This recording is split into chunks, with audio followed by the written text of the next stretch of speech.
Finding Ego Balance, id, ego, superego, 𝑩𝒆𝒊𝒏𝒈𝒻𝒓𝒖𝒆𝒳𝒐𝒗𝒆. The id has no restraint in satisfying needs or instincts. The ego uses a little restraint and logic. The superego has total restraint, logic, and self-control. The id self is the animal self and works to satisfy basic urges, needs, and desires. A key word or phrase that will represent the id self is, I am an animal. I need to satisfy my need, want, or desire now. The mindset associated with the id is simply I need, and whatever satisfies me is right to me. I. The id self has and utilizes zero empathy. So for example, if you were in the jungle and a lion was coming towards you, it wouldn't be wise just to simply say, stop, don't do that, you're scaring me. You would likely try to run or gain more ground or do something more logical to try to stop them from eating you, because the animal exists primarily in its itself. Of course, there are domesticated animals and pets around the world or what have you, but for the most part, the animal is the representative of the id self. The ego is self-esteem. It's outside of the itself. It has a little empathy, but it's mostly regulated by consequence rather than total moral accord. The key phrase representing the ego is, I could go to jail if I do this, or this is not right, society might not approve of this, or I might embarrass myself. The ego is more about self-esteem, identity, self-respect, and restraint. The superego. The superego is the critical mind, the highest ethical and most moral, greatest, highest self. A key word that could represent the superego would be, I am not just an animal. I have self-control would be a good key phrase to represent the superego. The mindset associated with the superego is one that thinks of what is best for all and future generations. In acting of the superego, one feels that they want to put love and righteousness into the world. The superego has an abundance of empathy that it utilizes, and it thinks, what will my actions mean for future generations?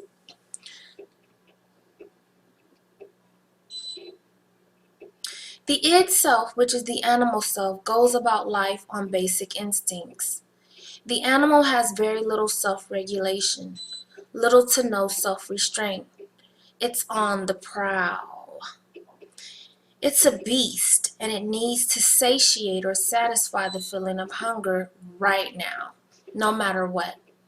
The id self will probably go into a restaurant and eat off of someone else's plate. The id self may even steal food. The ego self is not the most human self, but is more the human self, and would rationalize between tapping into beast mode versus tapping into the highest self.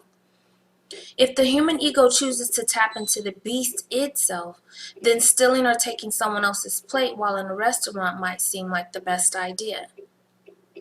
The ego self has more restraint and more self-regulation, but just enough to be civilized.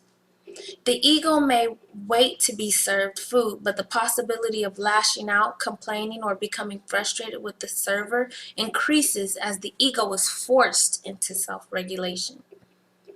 If the human ego chooses to tap into the superego, the highest self, then not only will the human wait, but they will probably also be patient and kind to the server. Even more, the superego, the highest self, would likely take time to decide on a healthy food choice. The highest self will probably desire to grow healthy and nutrient-rich fruits and vegetables, since those are foods that do the least harm to other living things. The highest self may even desire to practice more self-restraint and self-discipline by fasting or breatharianism, because after all, the superego can be regarded as the human's highest self. Here is another example. Let us consider the id, ego, and superego when aroused. The id self, the animal self, the beast, has no desire to regulate the self and goes about life satisfying all instincts whatever way possible. The id or the animal will go to any means to satisfy instinct and will have no regard so long as the instinct is being satisfied. When the id wants to satisfy their sexual urge, they will do it with anyone, anywhere, by any means. The id self may act out sexual urges deviantly with no regard for human development, no regard for the preservation of innocence, no regard for self-restraint. These are the individuals who rationalize deviant sexual behaviors.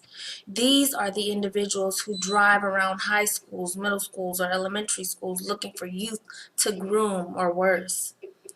These are the predators who prey on children. These are the deviants who take sex without a consenting partner.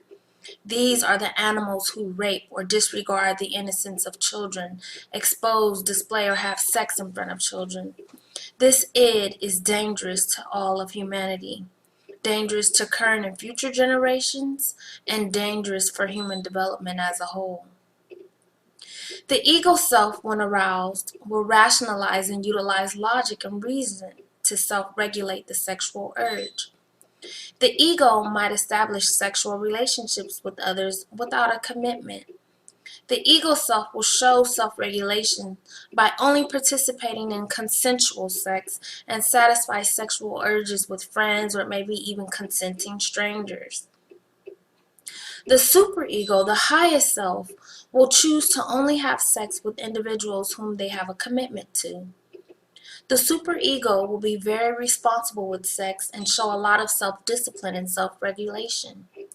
The superego may even practice celibacy, as the superego will always seek to function at the highest level of self-restraint and take opportunities to practice self-regulation. So this doesn't mean that celibacy has to be the chosen range, but it is the highest self range to be with a monogamous partner or to choose celibacy, because anything that's leading more towards applying more self-regulation and strength is where the superego relies. The superego masters over the self. The superego is purer. The superego is the highest, most goddess or God self, if you will. Please subscribe if you're watching. And please keep in mind that when the student is ready, the teacher will always appear.